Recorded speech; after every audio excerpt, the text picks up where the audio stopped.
In January of 2021, I made a few predictions as far as gear in the praise and worship world. Let's see how many of those I got right.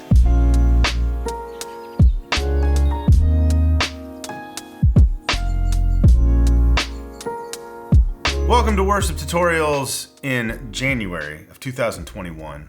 I made a handful of gear predictions. Sadly, I didn't make a video. Should have done that, Nick. Should have made a video. I'm sorry. Nick wasn't here then. But I did write them in a Facebook post, which I am referencing right here. So in this video, we're going to see, were my gear predictions for 2021 right? And some of them were, some of them weren't, spoiler.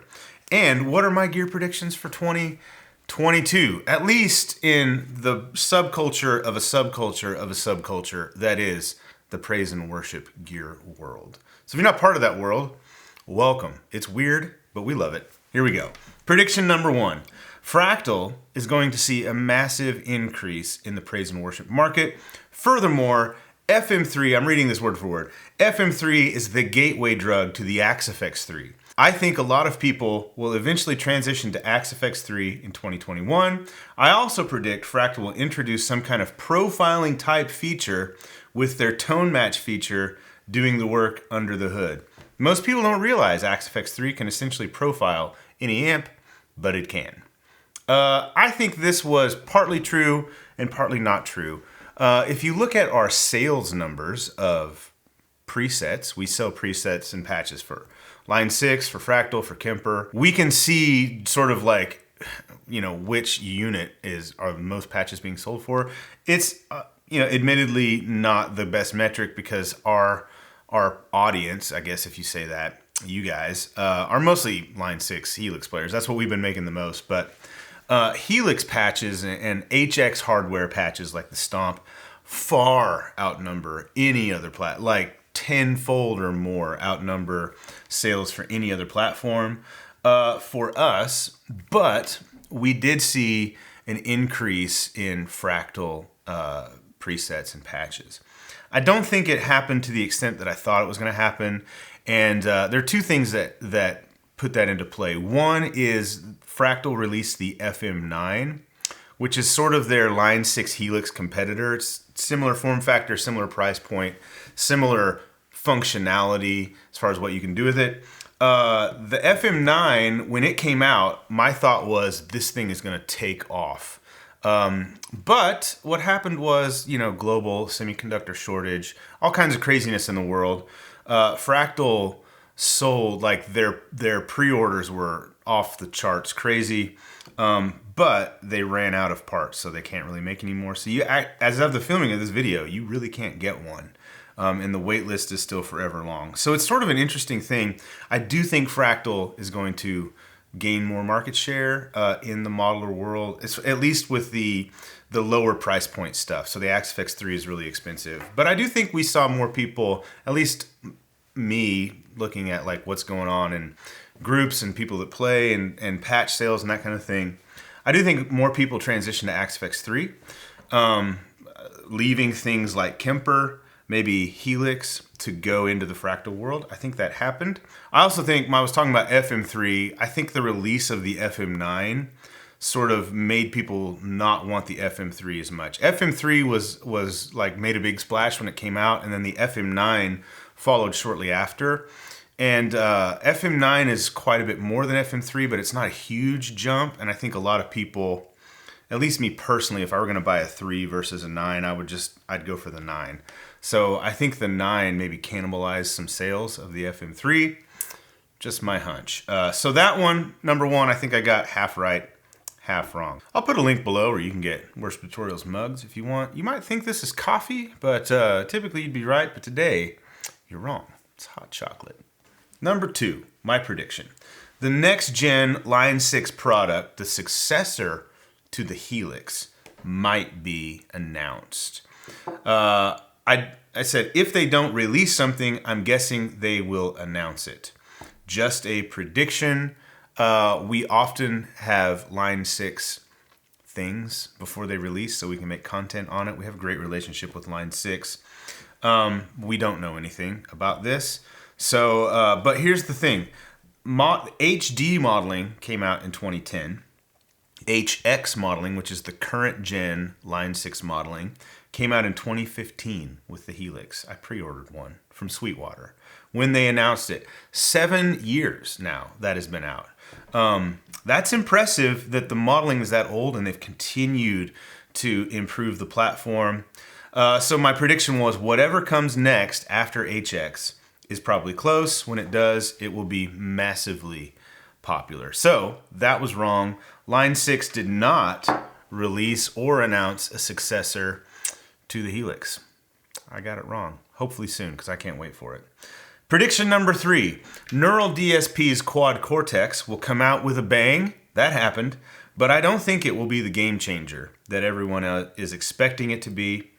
At this point, we didn't have one of those, but I had a pre-order. The Quad Cortex is right over here. It's very cool, but I think I was right on that. I don't think it was the game changer that people thought it would be. It is an extremely cool device, but aside from like the neural specific, groups on Facebook and social media for it, you don't hear a lot of people talking about it, or you don't see a lot of people using it.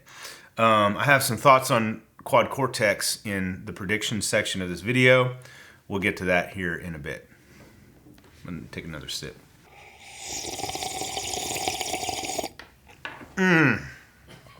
How annoying was that?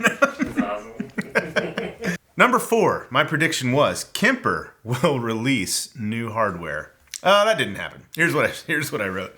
The Kemper Profiler is 10 plus, at this point it's 11 plus years old. This is insane to me because it's still selling in its original form, essentially. I think the time is ripe. They did not introduce new hardware or new tech in 2021. More about that in the future. Number 5 is an interesting one that I think I 100% nailed it. PRS will continue to gain popularity in the praise and worship market, which they should. I think this is what I wrote. I think they're the best production guitars you can get, and it's not even close. Although Fender has really stepped up their game in recent years, I think I wrote this after having played some of the new Ventera line from Fender, which is really good. Maybe Fender will see a comeback in praise and worship as well. This was point number 5. I think I got that one pretty right. I think PRS, we made a video years ago called Can PRS P&W? And it was all basically centered around the idea that PRS doesn't really see a lot of love in the praise and worship market. And maybe it's just because I have, since that video and when I wrote this, I've become even more of a PRS fanboy. Like I've bought more PRS guitars, I've gotten more of them, we've put more of them in videos. But with things like the Silver Sky and the SE Silver Sky, man, those are extremely popular guitars, and they get a lot of love from the church praise and worship market. I think I nailed number 5. I think that one was right. So those were my 5 gear predictions. I think I was about half and half on them. I think a lot of what it came down to as far as new hardware, half of my predictions were centered around, or at least 2 of the 5 were centered around new hardware. And I think the fact that we're like 2+ years into a global pandemic and there's all kinds of shortages and difficulties, for manufacturers to bring new products to the market might have had something to do with it. But there were, manufacturers did bring new product to the market. So I was about half and half. Let's go to my 2022 predictions. It is March. Today is March 2nd of 2022. So, this isn't the beginning of the year, but we got most of the year ahead of us. Here's what I think. A lot of it's the same. Number 1, Line 6 will release next-gen hardware. I think 2022 is the year that they will at least announce it. I realize this is the same prediction as last year, but they've got to be getting close.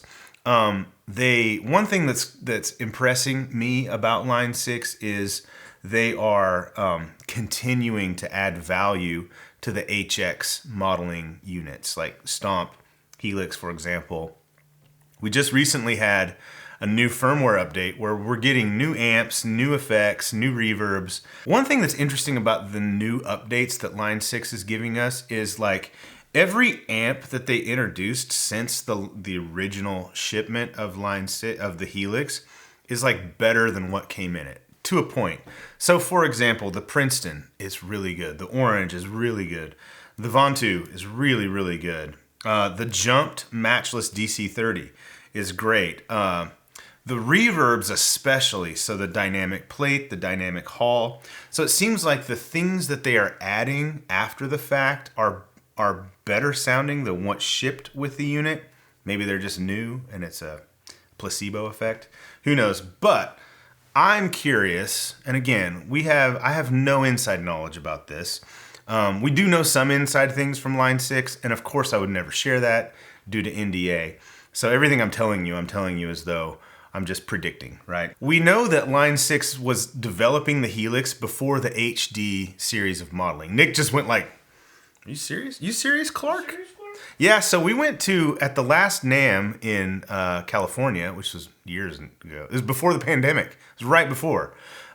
We went to a presentation from Line 6 where they talked about the roadmap. They started developing Helix before the HD 500.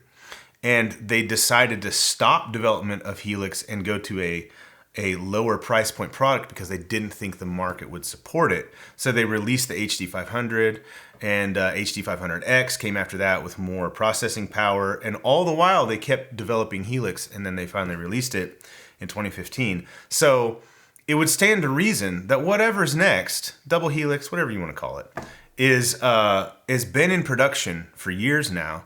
And I'm curious whether some of the new models that they're giving us, the new algorithms, are trickling down from whatever that new tech is that they're developing. Maybe they have better ways of doing it. Line 6 has come out and said, because they've been asked about this, they've come out and said, we model amps, the new amps that we're modeling that have come in firmware updates are using the same processes and technologies as, you know, the original amps in the Helix, but something about them is better. So anyway, I think new hardware from Line 6 is coming. I feel like we'll get an announcement at NAMM. We will be there. We'll be covering it. So that's prediction number 1. Prediction number 2 is very similar. I think Kemper is going to have to release new hardware to stay competitive. Now here's the thing. I wrote this very specifically. Line 6 is going to release next generation hardware. Kemper is going to release new hardware. I don't think that Kemper is going to do any kind of different tech with their hardware. I think the profiling tech is going to stay mostly the same, at least I hope so, because it's very good. And I don't think that they're going to release something that you can't use old, like, existing profiles in. I think Kemper probably understands that this ecosystem of profiles exists in the world and people love them. If they released something that could not run those profiles, I think they'd be shooting themselves in the foot because, you know, take Tone Junkie, for example. Jonathan has profiled like hundreds of amps. He doesn't have all those amps anymore. He has some of his favorites that he could reprofile for whatever the next gen thing is if it's different. But like all the stuff that like the history of his backlog, he wouldn't be able to profile. He'd have to profile the old Kemper, which he would, because I know Jonathan. He would do it. But so I think if they release something, it's going to run existing profiles. I think it's going to use the same tech to make new profiles. I think they might do something where they could profile drive pedals like Quad Cortex, because that's super cool. I just think it's going to have a much better user interface and a much better workflow as far as the hardware. I think they're going to really beef up their effects that are in it and what you can do with them and how they sound. Using a Kemper to me is like using a TI-85 calculator. It's pretty ancient feeling. So I think they're going to make that better. Prediction number 4, pedals and pedal boards are going to increase in popularity, but I don't think amps will. So I think a lot of people, I think this has happened. This is an easy one because what I've seen happening is a lot of people moving from all-in-one solutions like a Helix or an Axe FX, moving to a hybrid solution like a pedal board with an HX stomp on it. And I think that is a really, really fun way to go if you love pedals. So it gives you the convenience of like the digital amp solution where you're running direct to front of house. You're not miking an amp. You're not dealing with all that volume on stage, but it lets you use the things we love, pedals. So I think that's going to keep going. I personally, in 2021, I built a pedal board for the first time in forever. I made a video about it, linked below. I have so much enjoyed using that board, and I use it into all kinds of things. I'll run it into the Stomp. I'll run it into Quad Cortex, which sounds excellent, by the way. Quad Cortex is great for running a board into. I've run it into Axe Effects. I haven't run it into dual Kempers yet. And of course I run it into amps, these guys, with like load boxes, like the UA aux, the 2-Notes Captor. So I think we're gonna see more people moving toward hybrid setups with pedals and a modeler, especially with stuff like the Iridium, the ACS1, the HX Stomp. Whatever comes next, I think like if Line 6 releases new next-gen hardware, I think they're going to quickly come out with a Stomp version of it, because that's been such a huge product for them. I'd love to see Kemper release something that fits on a pedal board nicely, that runs dual profiles. I think that would be an amazing product. I would buy it immediately. One thing like Fractal, for example, I don't know that if Fractal is going to make something that is that form factor. They made the FM3, and the FM3 is really big. Like if you want to put it on a board, it's going to take up half of your pedal board, unless you have something enormous. They made some statements about like, this is the smallest that we could make this type of a product. So I do think that they can develop their tech, and everything moves forward. So I do firmly believe they could make something smaller if they wanted to down the road. I don't know if they're going to do that. They haven't really done that. So it'll be interesting, but I do think pedal boards with a hybrid setup are going to continue in popularity. I don't believe people are going to be moving to amps. Just the modeling is so good, and next generation modeling is going to be better. Amps are really fun, but they're a lot. Carrying multiple amps in every week, in and out with load boxes, or if you're mic cabs, the convenience factor just way overwhelms it, in my opinion. Okay, last prediction, number 6. Prices for higher quality instruments made in places like the US, the UK, Japan will continue to increase. We have seen prices on guitars just go through the roof. I was doing sort of an inventory of the guitars here that we have at Worship Tutorials, mostly for insurance purposes. So I was like, the PRS guitars we have, I was looking at, because my insurance agent was like, we just need to know what it would cost to replace everything with new versions of it. And if you look at like a Custom 24, for example, is like just a baseline Custom 24 is like $4,000. It used to not be that expensive. The 10-top Custom 24 that I have, if I replaced it with a new 10-top Custom 24, it's almost $5,000. Like the prices on these things have gone up so high, and it's not, I don't believe it's, guitar manufacturers being greedy. I think it's just price of material, the cost of building, especially through the pandemic, has just gone up so high. And even if, the pandemic, quote, ends in 2022, the world market is not just going to go back to the way it was before like that. These things take lots of time. So I think we're going to continue to see prices increase on instruments, especially on high quality instruments like made in the US, for example. We've seen that prices of used instruments, especially these high quality instruments, but everything across the board has gone up quite a bit as well. Like if you want to buy a Sir, it's a lot more money now used than it was 2 years ago. So it's just an unfortunate reality, an effect of going through something that our world and our economy has gone through. On the flip side, though, I think we're going to see more really high quality instruments that are made in Far Eastern places like China. I think we're going to see more of those on the market. We just reviewed an Orangewood Sierra. acoustic guitar. It's a triple O. I'll link to the review below. It's a triple O body style guitar, made in China, but made to a really high spec as far as quality goes, and made with very high quality. I want to say ingredients, Nick, but it's materials. It's not. We're not going to eat it. Made with really high quality materials. That guitar is impressive. Bradford, Fuller, myself, Nick, we've all played it, and all of it, whenever we play it, we're all just like, this thing is really good. And it's, if you buy it without electronics, it's under $1,000, which I realize that sounds like a lot of money, but that guitar made by Martin, which would be a triple O 28, which I also have, that guitar from Martin, it's like $3,500, $3,200, brand new. So you're looking at $3,200, and the Martin doesn't come with a pickup either. $3,200 or $950, right? And now the Martin is better. There's no question the Martin sounds better. It feels really good.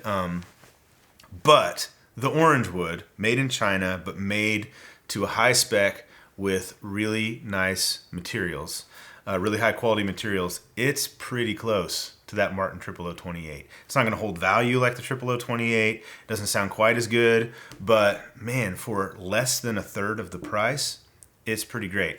I think we're going to keep seeing more of that. We've actually been in contact with some other guitar manufacturers who are doing the same type of thing. I won't tell you about it right now, but we are going to be featuring some more instruments like this on the channel where you get a high quality instrument made at more of a budget level price, made in places like China. I said it in the Orangewood video, the quality of an instrument is not determined by where it is made, it's determined by how it is made.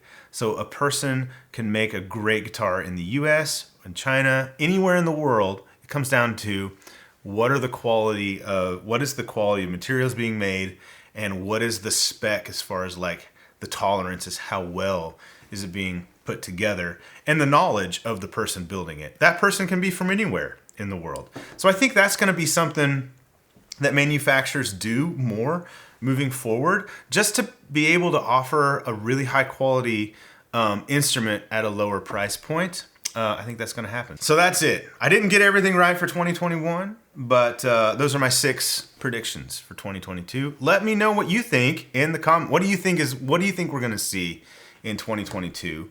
What's left of it? We got 9 months of this. Well, 10-ish if you think about it. What do you think we're going to see? NAMM is coming this year, and it's sort of a retool of NAMM. Typically they do a summer and a winter NAMM. The winter NAMM is usually the biggest one in California. This year they've combined summer and winter together, and they're putting it in California in the summer. So NAMM being what it is, and sort of like the rebirth of NAMM, if you will, I think a lot of manufacturers are going to try and bring new things to the market at NAMM. I think it's going to be an exciting show, and we will be there to see if these predictions come true at NAMM, and hopefully there are some manufacturers out there, some companies that are going to bring really cool new technology to the market. We'll see what that is. Thanks for watching. Subscribe if you haven't. See you next time. Bye.